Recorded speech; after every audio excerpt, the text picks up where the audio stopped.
In Japan, cats never became only pets. They slipped through paper doors, temple shadows, alley rain, and family rooms, carrying the feeling that the familiar could still turn strange. A Japanese cat could sleep beside the hearth and still belong to the night outside. That tension made it perfect for stories about borders, change, and hidden power. Dogs could be imagined as loyal servants. Cats were different. Their quiet independence made people wonder whether they were companions, guests, or small spirits choosing to stay. The old fear was not that cats were evil, it was that they watched too silently, moved too lightly, and seemed to understand rooms better than humans did. Edo period homes, flickering lamps could stretch a cat's shadow across the wall. A small animal suddenly looked tall, almost human, and imagination did the rest. The Bakeneko was the changed cat, familiar enough to be loved, strange enough to frighten. It was the household pet imagined one step beyond explanation. Some stories said an old cat might become something more after many years. Age turned affection into mystery, as if long companionship gave the animal secret knowledge. Long tail became a warning in folklore. It suggested time, memory, and transformation, the idea that even the body of a beloved cat might slowly cross a line. The Nekomata made that fear visible. A cat became divided, doubled, impossible to command. Independence itself turned into a mythic shape.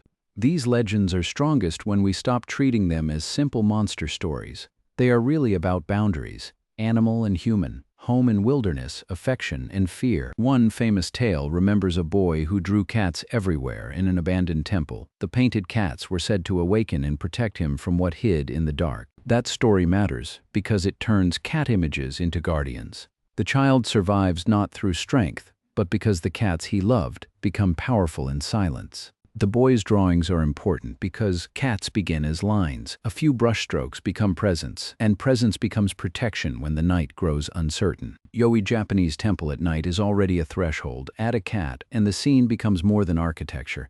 It becomes a question about who truly guards sacred places. In many imaginations, a cat near a monk feels natural. Both are quiet, observant, patient, and slightly outside ordinary household noise. Japan's cat stories often make the supernatural feel domestic. A bowl, a mat, a doorway, a rainy street. The myth begins inside ordinary objects. A cat does not need to move to change a scene. It watches, and suddenly the human feels watched back by something calm, ancient, and private. Many Bakeneko stories carry a deeper fear, the home itself becoming strange. The creature you fed may know the house better than you do. A sliding screen creates suspense without violence.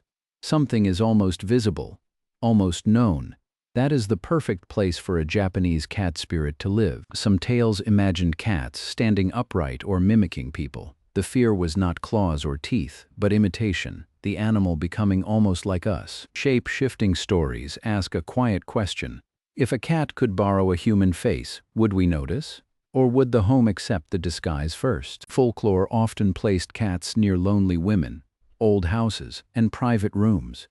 The story was rarely only about animals. It was about solitude becoming suspicious. When a woman and a cat appeared together, culture sometimes grew nervous. Two beings with private lives were enough to become a legend. The Bakeneko sometimes feels like a double of the person it lives beside. Quiet, watchful, misunderstood, and perhaps more powerful than others assume. In Japan, black cats could carry both elegance and unease. A dark cat on a wall looks less like bad luck and more like a tiny night spirit. The strongest cat myths do not decide whether the omen is good or bad. They leave the animal suspended between warning and blessing. Then there is the Maneki Neko, the beckoning cat. Here the mysterious paw does not threaten the traveler, it invites luck closer. One legend says a cat beckoned a lord into shelter, saving him from danger. The unknown, for once, did not frighten the human. It called him home. The lucky cat works because it keeps the old contradiction. It is cute and sacred, commercial and spiritual, a small charm with ancient wildness inside. Raised paw is a simple gesture, but in Japan it became a doorway. Come closer, it seems to say. Something good may begin here. In modern shops, the beckoning cat still watches money doors. And strangers, it turns business into ritual without anyone needing to say so. People keep cats where uncertainty enters: doorways, counters, windows, thresholds. Luck is always about what might come through next. A stray cat near a shrine can feel like part of the place. It does not belong to anyone, yet somehow it seems to belong exactly there. Japanese cat imagery becomes strongest in rain. Wet stones, umbrellas, lantern reflections, and one quiet cat can turn a street into folklore.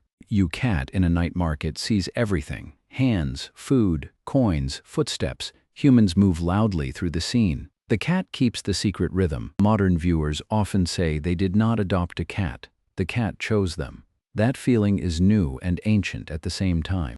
A cat often arrives when life feels thin: grief, loneliness, illness, a quiet apartment. Then the myth becomes personal, not historical. People remember the purr as if it knows where pain lives. Whether science or symbol, the small vibration can make suffering feel less alone. A cat does not explain comfort. It simply stays nearby, breathing in rhythm, turning a room from unbearable into survivable. Japanese aesthetics understand the power of silence. A cat sitting still in that silence becomes almost medicinal, like a small shape of calm. Chipped bowl, old wood, fading paper, and a sleeping cat. Imperfection becomes peaceful. The cat makes transients feel less frightening. Tea room asks humans to slow down. A cat already knows how. It enters the scene like a teacher that refuses to teach. Japanese gardens are designed for attention. A cat's tail disappearing behind stone lanterns gives the garden a living mystery. Japan has many liminal animals: foxes, tanuki, cats. Cats stand apart because they bring the spirit world directly into the bedroom. The best yokai stories are not loud. They are quiet disturbances. A shadow too tall, a paw step after midnight, a cat that seems to know. Some explanations say old lamps, fish oil, and moving shadows helped feed cat legends. Folklore often begins when daily life throws a strange shape on the wall. Every cat owner knows the sound. A small step in the hallway at night can feel funny, comforting, and ancient all at once. Even myths need ordinary details. The same creature imagined as a spirit will still complain at the bowl, and that contrast keeps cats irresistible. Humans make cats sacred, then cats knock something over. The joke does not weaken the myth, it proves cats refuse our categories. Tiny carved cats, charms, and figures show how easily Japan miniaturized mystery. A whole mythology can fit in the palm of a hand. In old prints, cats could be elegant, comic, domestic, and strange.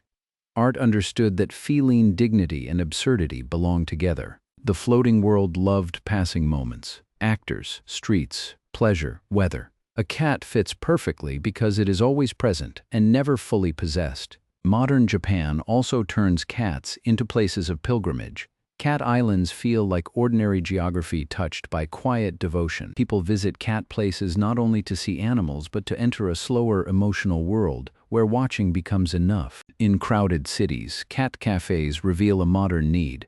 People seek quiet contact, soft presence, and a creature that does not demand performance. A single cat in a small apartment can change the emotional weather. It becomes witness, routine, and tiny guardian of private life. Window is a cat's favorite shrine. Inside is human life. Outside is weather, birds, night, and everything it almost remembers. Japanese cat stories feel cinematic because they respect stillness. The camera can stay with a cat, and the mystery grows without movement.